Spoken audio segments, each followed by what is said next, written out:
तो हमारे यहां पानी पीने के बहुत तरीके हैं। लोटा मुंह से लगाया, गट गट गट गट उतार लिया, गिलास मुंह से लगाया, गट गट गट गट उतार लिया। तो भागवती जी कहते हैं नहीं, ये तरीका बिल्कुल गलत है पानी पीने। वो कहते हैं कि पानी को चुस्कियां ले लेकर पिए।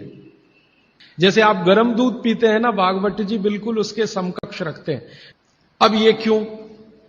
आप एक साथ पूरा पानी उतारें गले के नीचे और एक एक घूंट पानी उतारें गले के नीचे, दोनों में जमीन आसमान का अंतर है। क्या अंतर है? हमारे पेट में भोजन को पचाने के लिए अग्नि होती है और इस अग्नि को तीव्र करने के लिए अम्ल होता है। अम्ल, एसिड प्राकृतिक रूप से बनता है और मुंह में क्षार बनता है जिसको लार कहते हैं। आप लार, स्लाइवा, सेलिवा, लार, लाला रस, अलग अलग नामों से आप जानते हैं। तो मुंह में बनती है लार, ये है क्षार, और पेट में बनता है अम्ल। आप थोड़ा भी अगर विज्ञान जानते हैं तो आप जानते हैं कि क्षार और अम्ल को मिलाओ तो हो जाता है न्यूट्रल। और न्यूट्रल का मतलब जिसका पीएच 7 है। ये जो पानी है ना, पानी, ये ना अम्ल है ना क्षार है, ये न्यूट्रल है। तो भागवती जी कहते हैं कि पेट आपका अक्सर पानी के जैसा रहे तो बढ़िया। और जिनका पेट पानी के जैसा, माने पेट की अम्लता ना बढ़े और पेट का क्षारपन भी ना बढ़े, पीएच 7 के आसपास रहे, तो भागवती जी कहते हैं ऐसे व्यक्ति को 100 से ज्यादा वर्ष जीने की पूरी गारंटी है, बिना एक भी दवा खाए और बिना चिकित्सक के पास जाए। तो वो ये कहते हैं कि घूट घूट पिया पानी, अगर सिप सिप करके आपने पानी पिया तो ज्यादा लार अंदर जाएगी, तो अम्ल को शांत करने में मदद आएगी, इसलिए आपका पेट न्यूट्रल रहेगा। इसलिए पानी घूट घूट भर के पिए। और एक साथ गटगट पानी पिएंगे तो लार पानी के साथ मिल नहीं पाएगी, तो अंतिम रूप में जब वो पहुंचेगा पानी तो खाली पानी होगा। भागवती जी आगे कहते हैं, बहुत ही महत्व की बात है ये सब आपके लिए। वो ये कहते हैं कि जो व्यक्ति सिप सिप करके पानी पिए, वो देखें जानवर कैसे पीते हैं। चिड़िया कैसे पानी पीती है? चिड़िया एक ड्रॉप उठाएगी, फिर उसको ऐसे ऐसे मुंह में चलाएगी, फिर पिएगी, फिर दूसरी ड्रॉप उठाएगी, फिर ऐसे ऐसे चलाएगी, फिर पिएगी। ऐसे कुत्ता है, पानी को चाट चाट के पिएगा, शेर पानी को चाट चाट के पिएगा। ज्यादातर जानवर पानी को ऐसे ही पीते हैं। वो जानवर हमसे ज्यादा स्वस्थ हैं। किसी को डायबिटीज नहीं, कोई ओवरवेट नहीं, किसी को जॉइंट्स पेन नहीं, किसी को कुछ नहीं। बाघ भट्ट के पक्के चेले हैं ये सब जानवर। माने आपके सारे रोगों की एक दवा। तो मैंने ये एक्सपेरिमेंट शुरू किया, ये मैंने पढ़ा था 6 साल पहले। भागवत जी को मैंने 6 साल पहले पढ़ना शुरू किया।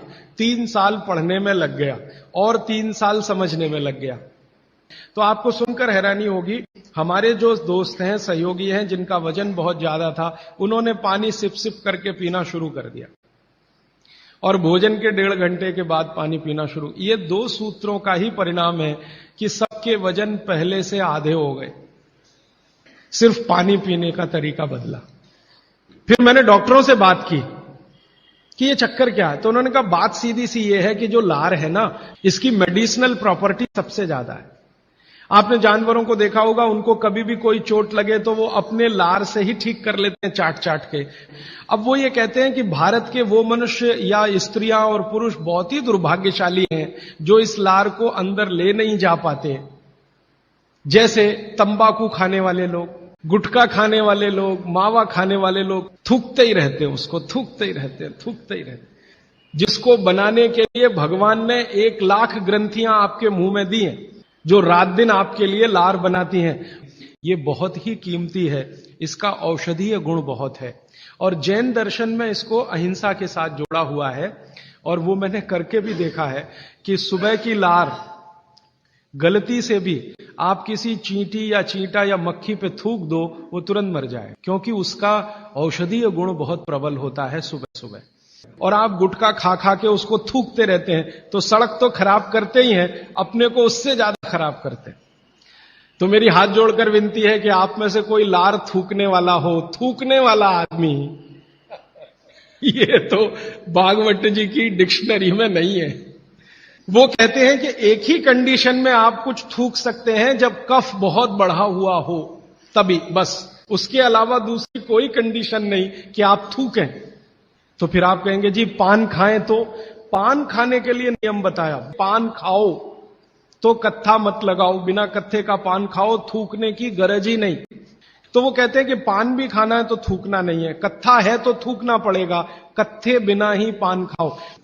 पान तो पित्त और कफ दोनों का नाश करता है और चूना वात का नाश करता है। तो वो कहते हैं कि पित्त और कफ का नाश कर दिया पान ने, चूने ने कर दिया वात का, तो वात पित्त कफ तीनों ही संतुलित है, तो पान खा के तो जिंदगी भर निरोगी रहे।